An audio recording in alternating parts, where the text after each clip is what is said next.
Amin. Puji Tuhan, saudara-saudari, salam sejahtera di dalam Kristus. Saat ini kita bersama-sama kembali di dalam sidang penggenapan kita. Sesi penggembalaan, kita menggunakan buku yang ketiga, berita yang ke-6, dengan judul Dan Kepada Petrus. Sebelum kita bicara lebih lanjut, mari kita berdoa bersama-sama. Oh Tuhan Yesus, amin. Tuhan Yesus, oh Tuhan Yesus, oh Tuhan Yesus. Terima kasih Tuhan kesempatan ini, berkati sesi ini ya Tuhan, sesi pengembalaan, setiap pembicaraan kami, sungguh boleh ada terang Tuhan, ada perkataan Tuhan, beri kami hikmat ya Tuhan. Oh Tuhan, pimpin setiap kami yang mendengarkan, yang melihat berita ini, sama-sama boleh memasuki setiap beban yang ada di dalam berita ini.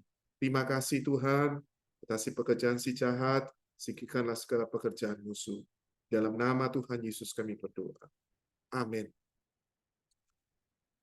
Puji Tuhan, mari kita lanjutkan saudara-saudari. Saya akan share screen.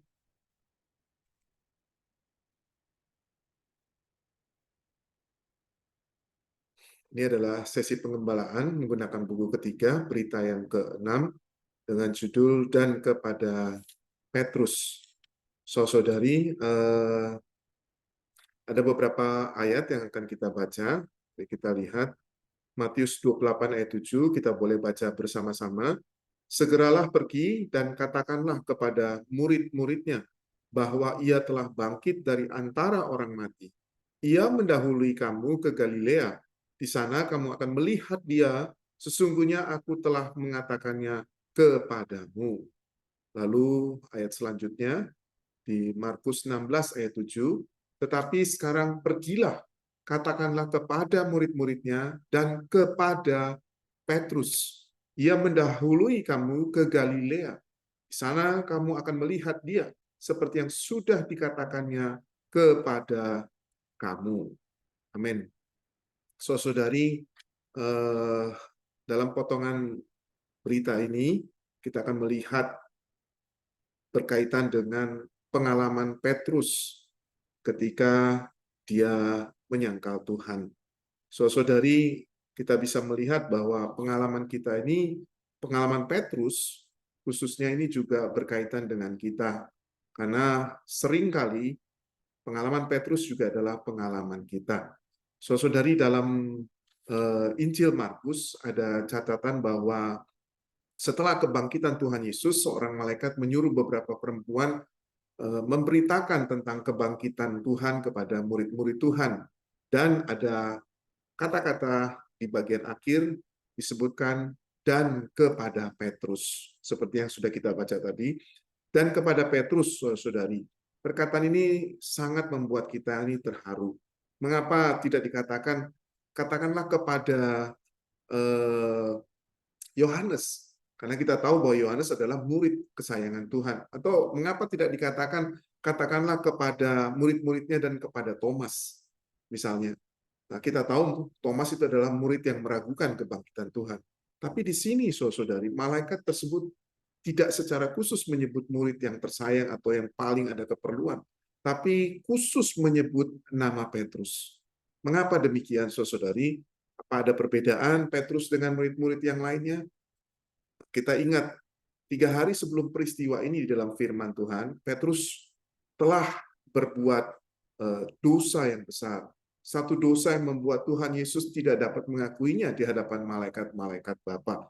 Petrus menyangkal Tuhan di hadapan manusia. Dia menyangkal di hadapan seorang hamba atau pelayan wanita yang kecil yang diremehkan oleh orang-orang pada masa itu. Tetapi Tuhan menghendaki orang memberitakan tentang kebangkitannya kepada murid-muridnya dan kepada Petrus. Dan kepada Petrus, kata-kata ini, saudari, betapa dalam maknanya yang terkandung. Kalau kita lihat selanjutnya, berkaitan dengan Petrus, saudari, kalau kita melihat apa yang dilakukan oleh Petrus ini bukanlah satu dosa yang biasa. Kalau kita jadi Petrus, saudari, mungkin kita ini bisa berpikir kalau kita ini ya kita nggak bisa dekati Tuhan lagi. Kita mungkin bisa berpikir bahwa Tuhan kemungkinan sudah menolak aku karena perbuatan dosa yang kulakukan ini. Mungkin saat ini, Pak, apabila ada masalah yang penting, tentu Tuhan tidak akan mengajak aku lagi. Atau mungkin juga aku tidak dapat memiliki pengalaman yang indah bersama Tuhan di atas gunung perubahan. Atau juga mungkin tidak bisa menemani Tuhan lagi ke Taman Getsemani. Saudari, kita tahu Petrus ini adalah seorang yang percaya diri.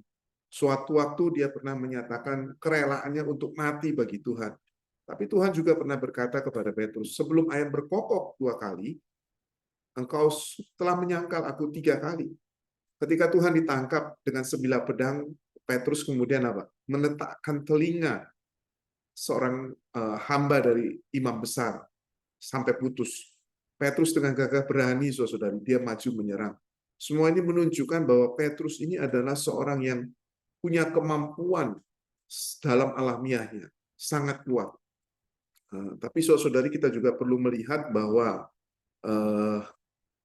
di aspek Petrus manusianya itu juga ragu.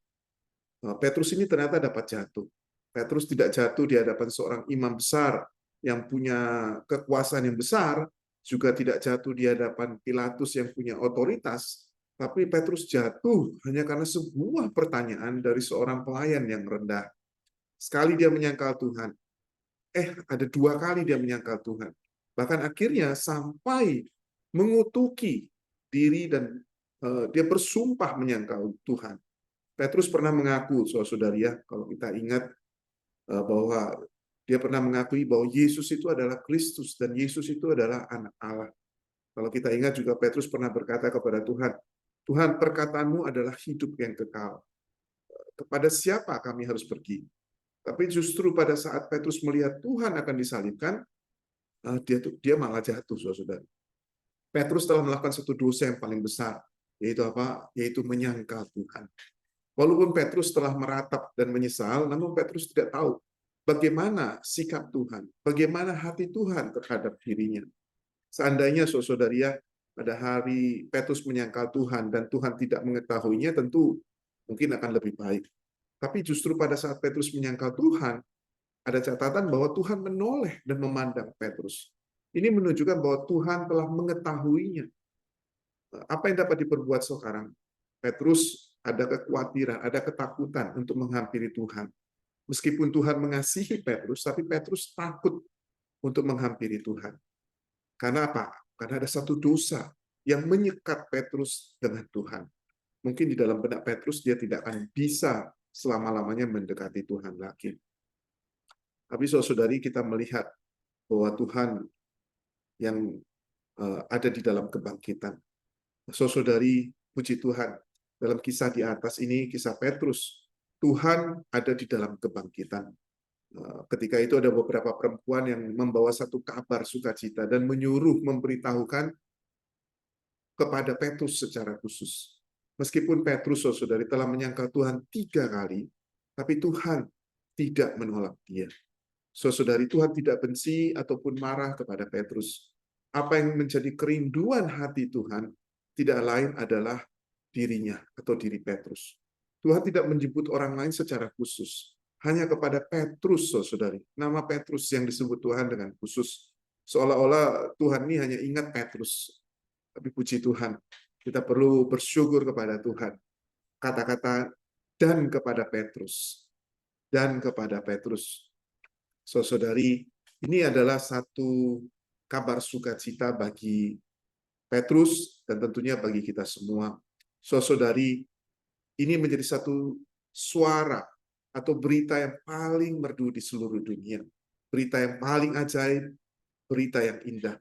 Jika Tuhan hanya menyuruh memberitahu murid-murid, tentu Petrus akan berpikir bahwa orang seperti dia ini ya tidak layak untuk jadi murid Tuhan. Dan tentu sudah bukan murid Tuhan lagi. Sehingga Petrus tidak berani menemui Tuhan. Tapi ketika Tuhan berkata kata-kata dan kepada Petrus, ini membuat Petrus tahu bahwa Tuhan masih menginginkan dia. Meskipun Petrus tidak ada kekuatan untuk datang menjumpai Tuhan, tapi kata-kata dan kepada Petrus ini justru mendorong Petrus untuk menemui Tuhan. Berita yang dibawa perempuan-perempuan itu benar. bahwa Tuhan menyuruh malaikat itu menyebut nama Petrus secara khusus. Saudari, Tuhan tidak membuang Petrus. Petrus masih dapat mendekati Tuhan. Dan puji Tuhan, saudari. Petrus kemudian bangun dan dia pergi bertemu dengan Tuhan. Amin. Selanjutnya, Tuhan secara khusus menyebut Petrus, nama Petrus. Petrus yang berdosa, Petrus yang menyangkal Tuhan, namun Tuhan masih dengan khusus menyebut nama Petrus. Saudari, inilah Injil.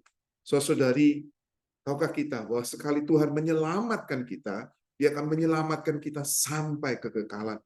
Meskipun mungkin kita telah putus asa, tapi saudari, selamanya Tuhan tidak akan putus asa. Kita yang telah berdosa mungkin merasa malu atau sulit untuk kembali kepada Tuhan. Kita merasa ada satu rintangan atau hambatan. Tapi Tuhan, saudari, yang kepadanya kita telah berdosa, merasa tidak ada halangan bagi kita untuk kita kembali kepadanya. Saudari, Tuhan tidak mempedulikan kegagalan kita. Juga Tuhan hari ini menyingkapkan selubung wajah kita. Maka kita tidak akan takut kepadanya. Kita tidak akan takut lagi mendekati Tuhan. Saudari, mungkin Petrus masih ingat bahwa dia pernah berkata kepada Tuhan, biarpun mereka ini semua tergoncang imannya karena Engkau, aku sekali-kali tidak. Ini kalau tidak salah di Matius 26 ayat 33. Mungkin juga dia masih ingat, saudari, waktu di tepi danau Genesaret, ketika dia melihat kemuliaan Tuhan, dia berkata, Tuhan, pergilah daripadaku karena aku ini seorang berdosa. Di Lukas pasal 5 ayat 8. Tapi sekarang, saudari, Petrus tahu keadaan dirinya sendiri. Bagaimana bisa dia berani bertemu dengan Tuhan? Saudari, dia mungkin juga ingat permintaan Tuhan. Tidakkah kamu sanggup berjaga-jaga 1 jam dengan aku?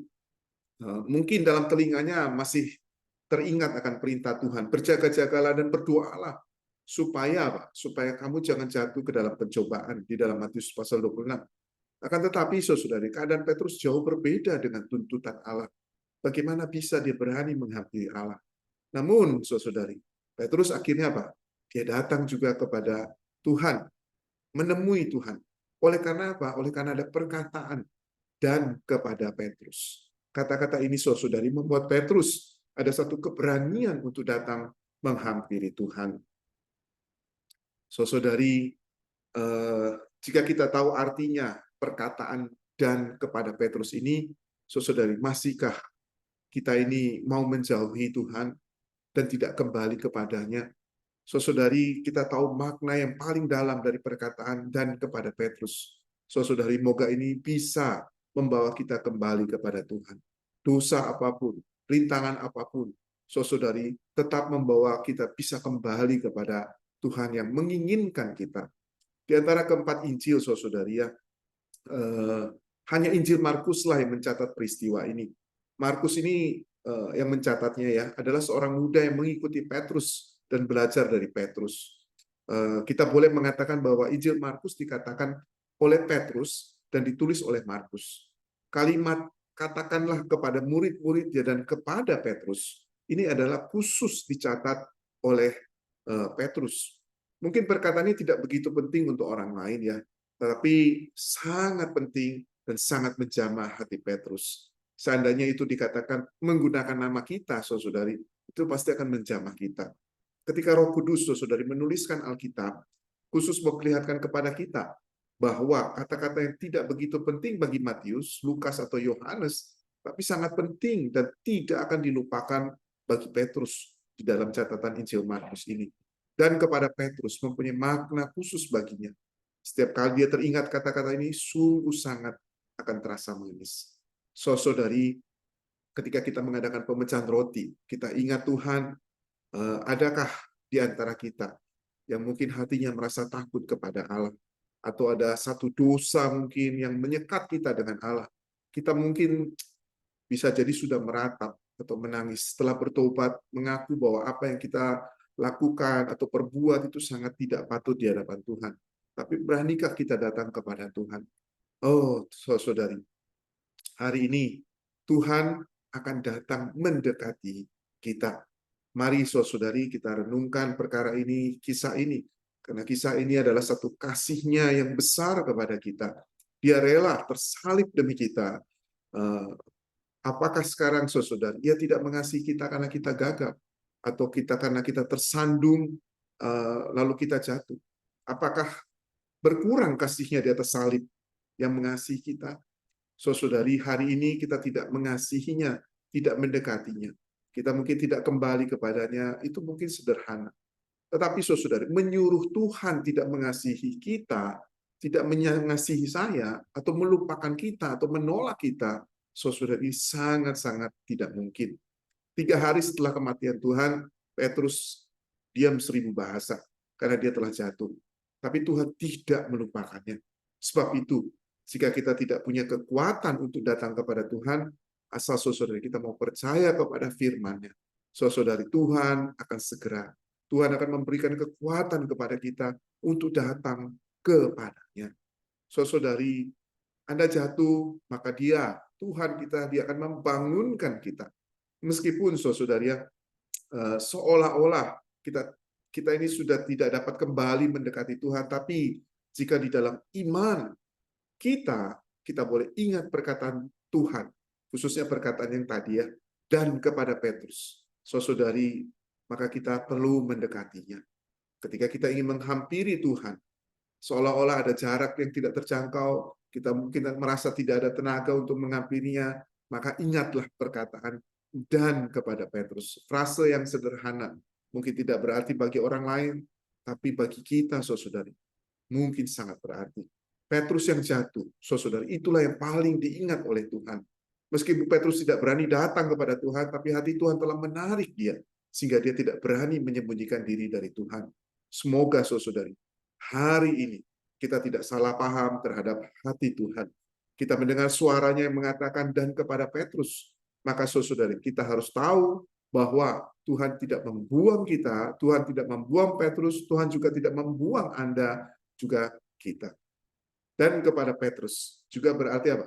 Dan kepada Anda, dan kepada kita yang telah gagal seperti Petrus. Semoga saudari, kisah ini menampakkan bagaimana hati Tuhan terhadap kita.